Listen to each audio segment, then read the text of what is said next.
So hello guys, welcome back to my YouTube channel star study classes. कैसे हैं आप लोग? मैं आशा करता हूं कि आप सब लोग बहुत अच्छे होंगे। तो चलिए गाइस, हमने फर्स्ट वीडियो में क्या सीखा था? क्लास 12th मैथमेटिक्स में चैप्टर नंबर 3 मैट्रिक्स के बारे में हम लोग पढ़ रहे थे।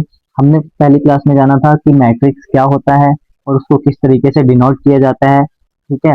और मैट्रिक्स को नंबर ऑफ रो और नंबर ऑफ कॉलम को कैसे लिखते हैं, और उसमें हम लोगों ने ये भी देखा कि किसी मैट्रिक्स का ऑर्डर हम लोग कैसे फाइंड कर सकते हैं। अब हम लोग इस वीडियो में देखने वाले हैं टाइप्स ऑफ मैट्रिक्स, यानी कि मैट्रिक्स के कितने टाइप्स होते हैं और उनको हम लोग किस किस तरीके से पढ़ सकते हैं। तो गाइज देखिए, सबसे पहला है, in this section we shall discuss different types of matrix, यानी कि हम लोग अलग अलग टाइप्स पढ़ेंगे मैट्रिक्स के बारे में। तो देखिए, सबसे पहला है हम लोग का कॉलम मैट्रिक्स। सबसे पहला क्या आता है? Column matrix. कॉलम मैट्रिक्स को हिंदी में बोलते हैं स्तंभ आदि, स्तंभ आदि बोलते हैं। A matrix is said to be a column matrix of it has only one column, यानी कि एक मैट्रिक्स को हम कॉलम मैट्रिक्स कह सकते हैं यदि उसमें केवल और केवल एक ही कॉलम हो, यानी कि एक ही। फॉर एग्जांपल एक क्वेश्चन दे रखा है 0 1 5 -1। तो देखिए गाइज, इसमें आपको नजर आ रहा होगा कि इसमें कॉलम केवल और केवल एक है, बट रो हमारे पास क्या है? 4। Is a column matrix of order 4 into 1। तो n का मतलब होता है हमारा ये कॉलम, ठीक है। सेकंड नंबर पे आता है हमारा रो मैट्रिक्स। रो मैट्रिक्स क्या होता है? जैसे कॉलम मैट्रिक्स में एक ही कॉलम होता है, ऐसा मैट्रिक्स कॉलम कहलाता है।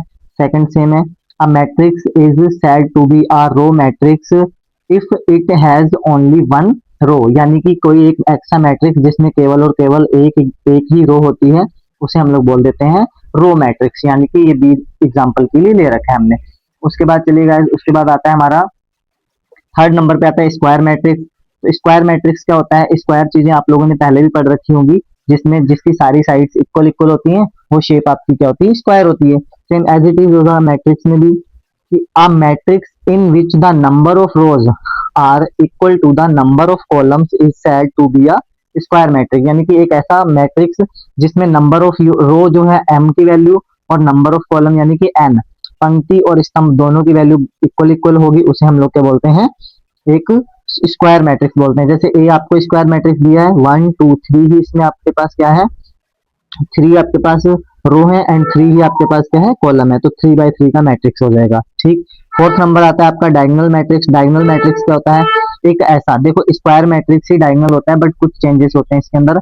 अ square matrix is a said to be a diagonal matrix if all its non diagonal elements are zero, यानी कि ये आप लोग का होता है डायगोनल। तो डायगोनल को छोड़कर बाकी जितने भी नॉन डायगोनल है वो सारे जीरो होंगे, और डायगोनल में कोई भी अलग अलग वैल्यू आ सकती है। तो ऐसा मैट्रिक्स कहलाता है आपका डायगोनल मैट्रिक्स, ठीक। उसके बाद गाइस आता है आप लोग का स्केलर मैट्रिक्स, ठीक। नंबर 5 क्या आता है? Scalar matrix. स्केलर मैट्रिक्स क्या होता है? A diagonal matrix is said to be a scalar matrix if its diagonal elements are equal, यानी कि ये भी एक डायगोनल मैट्रिक्स ही होता है, ठीक है। बट इसमें क्या होता है? स्केलर मैट्रिक्स में होते डायगोनल्स ही हैं, बट डायगोनल मैट्रिक्स में क्या होता है? डायगोनल्स में जो एलिमेंट्स होते हैं वो चेंज भी हो सकते हैं, ठीक है। लेकिन स्केलर मैट्रिक्स में डायगोनल पे जितने भी एलिमेंट्स होंगे वो सारे के सारे क्या होंगे? इक्वल। जैसे √3 है, ऐसे आप लोग का 1 2 सॉरी 2 2 2 भी हो सकता है। इज स्केलर मैट्रिक्स, तो डायगोनल सेम होने चाहिए, ठीक। नेक्स्ट आता है आपका identity matrix. Identity matrix diagonal scalar matrix से हम लोग डिनोट कर सकते हैं इसको। आइडेंटिटी मैट्रिक्स एक बहुत ही ज्यादा इंपॉर्टेंट मैट्रिक्स है आप लोगों के चैप्टर के लिए। तो इसमें हम लोग क्या करते हैं? देखो, स्क्वायर मैट्रिक्स, स्क्वायर ही होता है square matrix in which element is the diagonals are all one, यानी कि इसके डायगोनल पे जितने भी एलिमेंट्स आते हैं ये सारे के सारे क्या होते हैं? आपके वन होते हैं। And rest all are zeros is called an identity matrix, और बाकी जितने भी होंगे वो सारे एलिमेंट्स क्या होंगे? जीरो होंगे। We denoted the identity matrix of I, यानी कि हम लोग जो आइडेंटिटी मैट्रिक्स होता है इसे आई से शो कर सकते हैं, ठीक। जैसे हमने एक एग्जांपल लिया, जो आप लोग का डायगोनल वाले मैट्रिक्स के डायगोनल में जो भी एलिमेंट्स हैं वो क्या होंगे? 1 1 1 होंगे, और बाकी के सारे एलिमेंट्स क्या होंगे? जीरो होंगे। तो इसी ऐसे मैट्रिक्स को हम लोग बोल देते हैं आइडेंटिटी मैट्रिक्स, ठीक। उसके बाद आता है हमारा जीरो मैट्रिक्स। जीरो मैट्रिक्स से अलग ही पहचान हो रही है। एक ऐसा मैट्रिक्स जिसके सारे एलिमेंट क्या होंगे? जीरो होंगे, वो कहलाएगा आप लोग का जीरो मैट्रिक्स। तो देखिए, अब हम लोग पढ़ते हैं जीरो मैट्रिक्स के बारे में। A matrix is said to be a zero matrix और नल। तो इस जीरो मैट्रिक्स को हम लोग क्या बोलते हैं? नल मैट्रिक्स ही बोलते हैं। नल मतलब होता है खाली, ठीक। तो एक ऐसा मैट्रिक्स जिसमें सारे एलिमेंट्स क्या हो जाएं?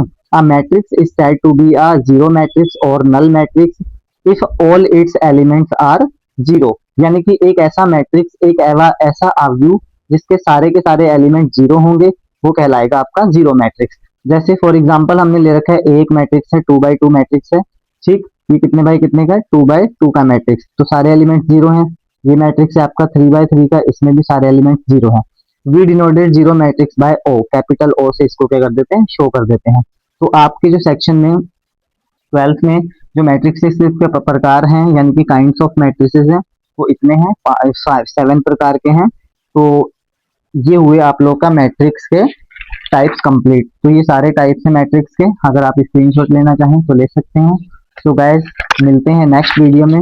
अगर आपको ये वीडियो अच्छी लगी हो तो चैनल को सब्सक्राइब कीजिएगा और लाइक एंड कमेंट करना मत भूलिएगा। Thank you so much.